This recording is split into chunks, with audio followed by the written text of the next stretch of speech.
Sup fellow Goji fans, I'm TokuMania and I'm back for another Godzilla movie review. The 2014 Godzilla movie ended up being a huge box office success, kickstarting its own cinematic universe, the MonsterVerse.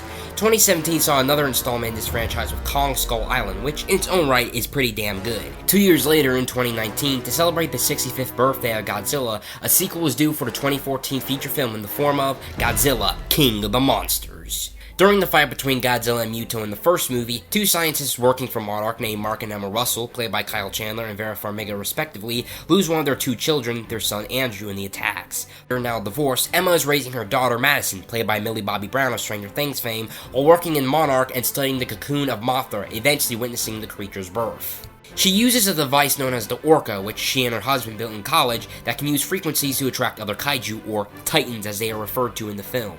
But an eco-terrorist organization led by former British Colonel Alan Jonah, played by Charles Dance, captures them and the Orca. Because of this, Monarch relies on the help of Emma's ex-husband, Mark, to help find them. They eventually do so by following Godzilla to Antarctica, where Monster Zero, also known as Ghidra to those who don't give a frack about the former name, myself included, awakens and the two duke it out, eventually leading to the awakenings of other titans around the world.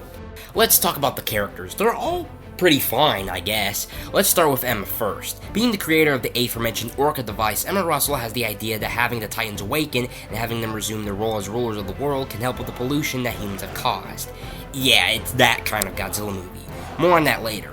In hindsight, it's very stupid, but in my honest opinion, the way the movie explains it makes it feel understandable, but it's still very dumb. It would have made a little more sense if it was Jonah, the eco-terrorist, who would have had this ideal and she was being held against her will to awaken him.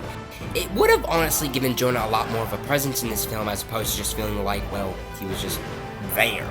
But even if that did happen, Emma wouldn't have the arc of feeling the burden of her son, Andrew's death. So she's doing all this to correct humanity's mistakes, which caused these titans to awaken in the first place. Reviews actually help build the theme of this story pretty well. It even has a good contrast to it in the form of the next character, her ex-husband, Mark. Oh, hi, Mark. Ever since his son's death, Mark began drinking, leaving Madison, and would have a huge hatred for Godzilla and all the other titans. He goes through the struggle of not being a good father to Madison and aims to fix that, and like I said, his views on the Titans serve as a pretty good contrast to his ex-wife's ideals.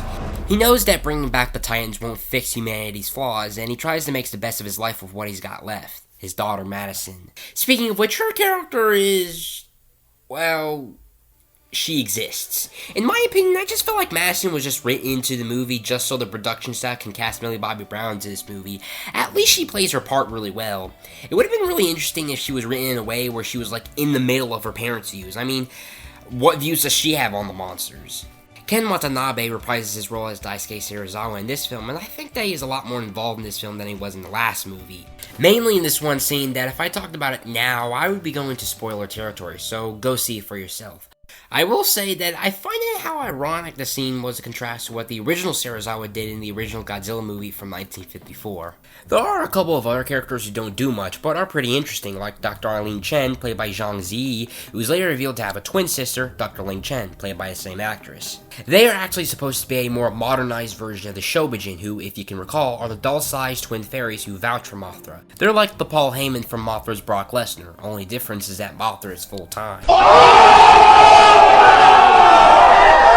I kinda have a theory that this universe had their own pair of Shobijin who wanted to live a normal human life, so they used up all of their magic to grow bigger, and they each had sets of twins, and so on and so forth. Also, fun fact, Dr. Rick Stanton, played by Bradley Whitford, was based off of Rick Sanchez from Rick and Morty, which is shown through him drinking in most of his scenes. Well, at least on the bright side, didn't have him eat any pickles, if you know what I mean. I'm Pickle Rick! Now, let's get to the main reason the two of you are here for, the kaiju, or as I said earlier, titans, which is what they are referred to as. And boy, is there a bunch of them. We only mainly focus on the big four, Godzilla, Ghidra, Rodan, and Mothra. Godzilla was mostly a badass in the last movie, and seeing him have a rivalry to challenge that said badassery of Ghidra was pretty well executed here. Speaking of which, Ghidra has a form of majesty to him that is very intimidating when compared to Godzilla. I just love how his wings make him a lot more bigger than the big G, and is a lot more monstrous and vampiric, and not to mention his three heads are the stuff of nightmares. I also kind of find it funny how his heads have their own personality from one another. Just watch.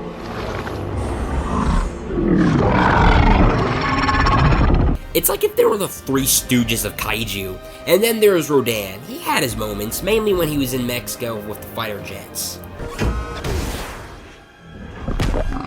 That was pretty funny, but then when he's beaten by Ghidra, he just becomes his lackey for the rest of the film. Well, then again, Ghidra is a king, and for being the first monster to be seen in the film, Mothra does feel like she has a presence, but I felt like the short end of the stick was given to the Queen of the Monsters. Mothra starts out in a larva form, which looks pretty good, much like her moth form, but in my honest opinion, I prefer the fluffier looking version. This insect design just looks way too realistic, but I think that's what the designer's intention was. Other titans eventually show up in the second act, like another Muto, which was a shock to me, Behemoth, Skyla, and Methuselah. I originally was bummed out that other monsters like Anguirus or Kumanga didn't show up, but I realized how good it is to introduce some more original monsters.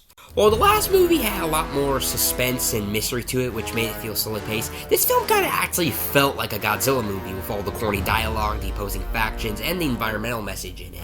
What this film mainly focuses on for its narrative is whether or not we should let the world revolve around the Titans. Some people hate the monsters and want them extinct.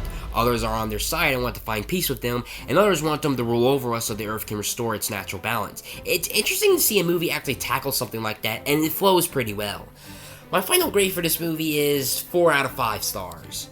It's funny how in the last movie, people complained how it kept the monster scenes to a minimum and wanted to focus more on the humans. This movie faced criticism for doing everything in reverse, focusing more on the monsters than the humans, but in my opinion, I think it balances both pretty well. And that's a wrap. Just a reminder, the review on Kamen Rider Hibiki will eventually come, but there will also be a review for Kishryu Sentai Ryusoulger coming up as well, given that will be the next to be adapted into Season 28 of Power Rangers. I'm TokuManiac, and what you gonna do when TokuMania runs wild on you, brother?